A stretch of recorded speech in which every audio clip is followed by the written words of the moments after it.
Lahore jet 2026 का मुकाबला शुरू हुआ तो सबकी नजरें एक ही जंग पर थी। उस्ताद मिट्ठू लाली बमुकाबला उस्ताद मलिक मुंतजिर मेहदी। क्योंकि ये सिर्फ दो कबूतरबाजों की लड़ाई नहीं थी, बल्कि पसे पर्दा एक और कहानी चल रही थी। अगर उस्ताद मलिक मुंतजिर मेहदी हार जाते तो उस्ताद इम्तियाज हुसैन की वो दुकानदारी भी खतरे में पड़ जाती जिसमें 20-20 लाख के कबूतर फरोख्त होते हैं। खदशा ये था कि कहीं इन कीमती कबूतरों की कीमत एक आवारा कुत्ते से भी कम न हो जाए। ये भगवान क्या जुल्म है। पहली बाजी लगी, मौसम इंतहाई खराब, तेज हवाएं, सख्त हालात। नतीजा, उस्ताद मलिक मुंतजिर मेहदी का कबूतर शाम 6:18 पर बैठा, जबकि उस्ताद मिट्ठू लाली का 5:22 पर। पहली बाजी मुंतजिर मेहदी के नाम। खुशी का आलम ऐसा था जैसे पूरी 11 बाजियों का टूर्नामेंट उसी दिन जीत लिया गया हो।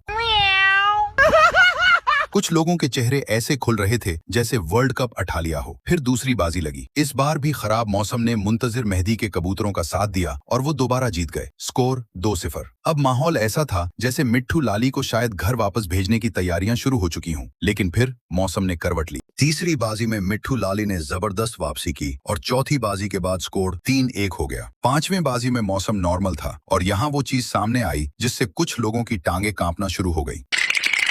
मिट्ठू लाली के कबूतर ने 7:57 तक उड़कर वाज़ेह बढ़तरी हासिल कर ली, जबकि मुंतजिर मेहदी का कबूतर 7:34 पर बैठ गया। स्कोर 3-2। अब शायद पहली बार कुछ लोगों को एहसास हुआ कि खराब मौसम में जीती गई बाजियों के बाद अच्छे मौसम में कहानी बदल भी सकती है। फिर छठी बाजी आई। मिट्ठू लाली का कबूतर 7:36 पर बैठा, जबकि मुंतजिर मेहदी का 6:36 पर। पूरा 1 घंटा फर्क, स्कोर बराबर 3-3। और यही वो लम्हा था जब कुछ लोगों को शायद रात को ख्वाबों में भी मिट्ठू लाली नजर आने लगे।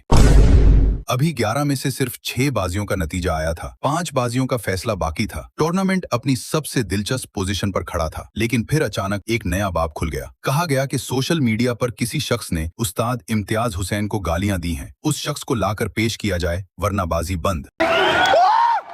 अब सवाल यह है कि जिस आदमी को मिट्ठू लाली जानते ही नहीं, ना उससे कोई ताल्लुक, ना दोस्ती, ना रिश्तेदारी, वो उसे कहां से पकड़ कर लाते? और अगर किसी ने अपनी मर्जी से कोई वॉइस मैसेज भेज दिया तो उसकी जिम्मेदारी मिट्ठू लाली पर क्यों? ये बिल्कुल ऐसे ही है जैसे मोहल्ले में किसी ने दीवार पर कुछ लिख दिया हो और आपसे कहा जाए कि जब तक मुसन्निफ को गिरफ्तार नहीं करोगे मैच बंद रहेगा। जब वो शख्स नहीं मिला तो बाकी 5 बाजियों को होने से पहले ही पूरा टूर्नामेंट खत्म कर दिया गया। वो टूर्नामेंट जिसकी तैयारी में लोगों ने 1 साल लगाया, वो मुकाबला जिसके लिए कबूतर तैयार किए गए, वो मुकाबला जिसमें अभी आधी कहानी बाकी थी, सब कुछ चंद मिनटों में खत्म। अगर स्कोर 3-3 हो, 5 बाजियों का फैसला बाकी हो और अचानक टूर्नामेंट ही बंद कर दिया जाए तो सवाल तो उठेंगे, कबूतर बाजी थी या नेटफ्लिक्स सीरीज जिसका आखिरी सीजन रिलीज होने से पहले ही कैंसिल कर दिया गया?